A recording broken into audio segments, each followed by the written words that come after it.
Okay, so we'll dive into this. There's a little bit about me on this slide. Okay, because this course really kind of focuses on what does the investigator need to do when the investigator is also the sponsor. Okay, so the objectives for today are up here. We're going to define what an investigator-initiated trial is, which I'm sure you're very familiar with that piece. You don't really need to focus on so much. And then we're going to look at what the federal regulations are regarding what we call investigator-sponsored trial. So it's when the investigator is functioning as the sponsor, as well as the actual investigator on the trial. And then we're going to look at all the steps involved in initiating an investigator-initiated trial with the sponsor and review the regulatory reporting requirements. Because this is something I find that, usually these are positions that are in academia that are usually the people that would be involved with this kind of endeavor. And what I find frequently is that they're not really fully aware of everything they need to do and get into some difficulty when they miss some steps or miss some reporting or miss the monitoring of their trial or whatever the case may be. So we're going to go through all of those steps and make sure that we are covering everything that they need to do, actually. And then we're going to look at the essential documentation, the trial master file, that they're going to be responsible for, obviously, if they are the sponsor as well as the investigator. And we'll look at the DIA trial master file reference model, which is something that we recommend that they use. A lot of sponsors use this format. And finally, identify approaches to minimize risks associated with the investigator-initiated trials.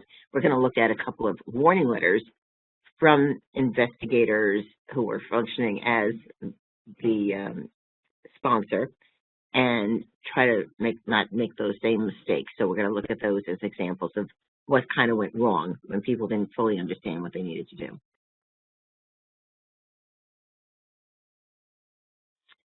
Okay, so the regulations are the same, regardless of whether a pharmaceutical company, a device company, or an investigator sponsor is running a trial. Whoever is functioning in that role as sponsor, it's the same rules. There's nothing that is a shortcut or something that would be different. So everything that needs to be reported and everything that needs to be filed is going to have to be done by that investigator if he or she is serving as the sponsor as well.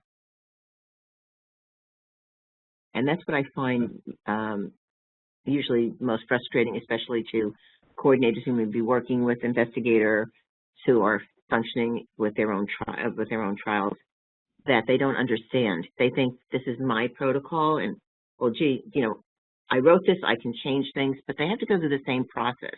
They have to go through a formal amendment process before they change something. So all of that is something that a lot of people have to learn, especially if it's the first time that an investigator is taking this on. So in terms of defining what a sponsor investigator looks like, again, how the federal government looks at this, or the FDA looks at this, is any individual or organization or institution assuming the responsibility for initiating that trial, conducting it, and they are responsible for managing all aspects of it, and for the financial support that is needed. And that's the piece that usually they'll come to a sponsor for. I shouldn't say a sponsor, but we should say a pharmaceutical company or device company for some financial support sometimes. They have an idea, they come to you. A lot of companies, what they do is ask for an actual proposal. What do you propose to do? Sometimes, if it's a really good idea and the pharmaceutical company likes it, they may actually decide to do this trial themselves and support the whole thing. But in most cases, what happens is that the investigator is looking for the drug or the product, whatever it is that they want to work with, and they're looking for that kind of support. But everything else then has to be managed by the investigator. So if we look to the Code of Federal Regulations, we could see that it defines the sponsor investigator in a drug or biologic trial as an individual who both initiates and conducts an investigation, and under whose immediate direction the investigational drug is administered or dispensed. And it states that the requirements applicable to a sponsor investigator under this part include both those applicable to both the investigator and the sponsor. So they are functioning in these two roles.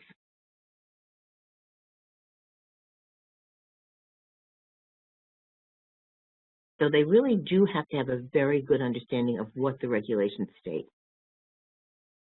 If it's a drug study, they need to go and file an IND. And we can find that, let me get my pointer going here. They'll find that in the Title 21 of the Code under Part 312, how to file an IND for a drug. If it's a device, then they would file, if it fits the requirement for going through a pre-market approval process or a PMA, they would then go to Part 812 and look for the IDE. They would have to file an ID for devices. Okay, then they have to be familiar with Part 11 and what needs to be secure in terms of electronic signatures and devices, whatever systems they might be using, electronic systems, if they're using it for data capture or what have you. Part 50, they need to be familiar with, that's informed consent. Remember now, they're going to be writing their own informed consents. They have to go and get it approved through an IRB, just like they would if they were just functioning as the investigator, because they're functioning in these dual roles. And if they make any changes to that informed consent, it has to go through that same process of getting approved by the IRB before they implement that particular informed consent. Financial disclosure. Again, that's the same as it would be if they were just participating as an investigator, that they need to update that and be familiar with who needs to file it. If there are other investigators or other people on that 1572, they have to have a 1572 in place. And then the IRB requirements are found in Part 56. And then, of course, going to the good, excuse me, GCP, or the good clinical practice regulations or guidance, I should say, in the ICHE 6. Now we have the R2, which is what we're still currently using, but the R3 is, approaching, and it's actually going to be used very, very soon in the near future. So they would then have to be familiar with the R3 as well.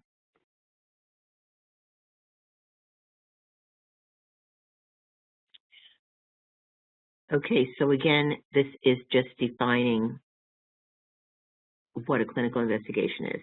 And it's any experiment in which a drug is administered to, dispensed to, or used involving one or more human subjects. Okay.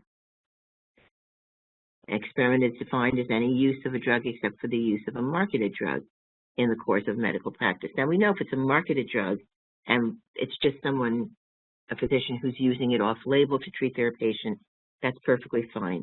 But when we're starting to use a drug, and even if it's a marketed drug, if we're using it and we are trying to use that particular drug for a whole entirely different purpose, and we have a research study started out, even if it's a sponsor, what we have to do is go through that whole rigorous piece of clinical trials if we're using that marketed drug for a whole new therapeutic use.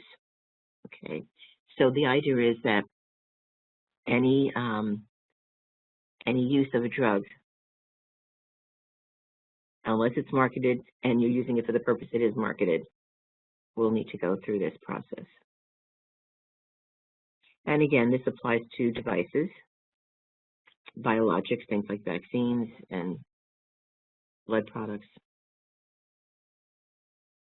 And again, the whole point, of course, is the safety and the rights of subjects that we have to preserve and ensure that we have good quality research, good quality data, that we're collecting data in an appropriate way, that we can back up everything that we're writing down and claiming, and so that the same rules apply, that we have good source documentation for anything that we are capturing in our case report forms, which is another thing the sponsor investigator will be responsible for, is creating their own case report forms. And what reporting system are they using? Okay, there are lots of vendors that can help out with this, but again, remember that now that sponsor investigator is the one that's going to be hiring these vendors.